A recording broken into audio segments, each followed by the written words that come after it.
Assalamualaikum warahmatullahi wabarakatuh.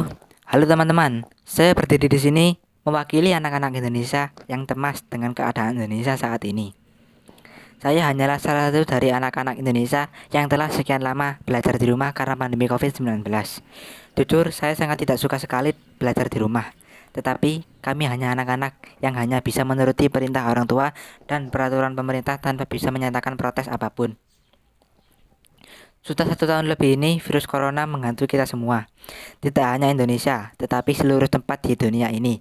Segala usaha sudah dilakukan oleh pemerintah, tetapi hasilnya bukan semakin berkurang.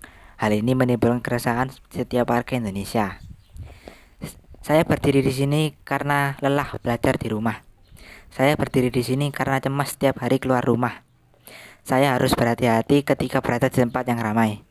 Saya harus berhati-hati ketika berhadapan dengan orang lain yang tidak saya kenal. Saya hanyalah anak-anak yang ingin melihat dunia luar yang selalu memancing keingintahuan saya. Ketika semua terasa cemas dan menimbulkan kehati-hatian, saya pun merasa dunia sudah tidak menarik lagi. Apakah kalian merasakan hal yang sama? Apakah rasa ingin tahu kalian hilang akibat sikap ketidakpedulian terhadap dunia hilang? Hampir setiap hari kita melihat penambahan jumlah pasien COVID-19 di Indonesia. Dan setiap hari pula kita melihat berita berapa orang yang meninggal dan berapa orang yang sembuh. Kata-kata penyiar berita sangat menenangkan hati ketika berkata pasien yang sembuh jumlahnya lebih banyak daripada yang meninggal. Tetapi semangat ini kembali meredup ketika melihat jumlah penambahan pasien positif selalu bertambah dari hari ke hari.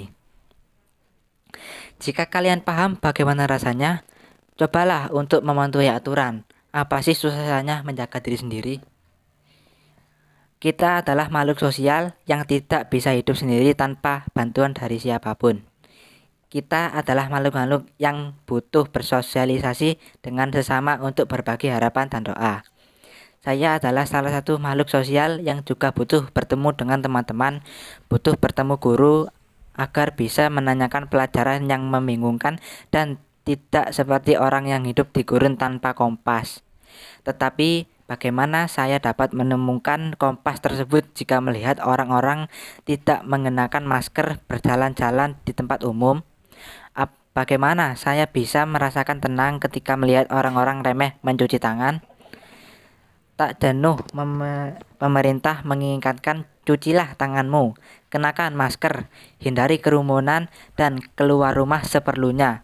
Hingga seruan-seruan ini seperti sudah menjadi mantra untuk bersikap hati-hati dimanapun kita berada. Tetapi kenyataannya begitu new normal dia gaungkan, banyak sekali yang melupakan bahwa virus corona masih menghantui kita. Hingga saya merasa bahwa Anda tidak menghargai hidup yang telah diberikan oleh Tuhan secara cuma-cuma. Bukankah apa yang kita terima selama hanya tinggal di dunia nikmati dan kita hargai? Teman-teman yang saya hormati, kalian pasti mengetahui pepatah berikut. Harta termahal di dunia ini adalah kesehatan. Sekaya apapun kita, apabila kita sakit, kita tidak akan bisa menikmatinya. Apalagi ketika kita tertular penyakit ini, kita tidak hanya harus diobati, tetapi seperti menerima sanksi sosial karena kecerobohan kita sendiri. Ayo patuhi anjuran pemerintah, cobalah jadi pahlawan, setidaknya bagi diri sendiri. Sekian dan terima kasih atas perhatiannya. Wassalamualaikum warahmatullahi wabarakatuh.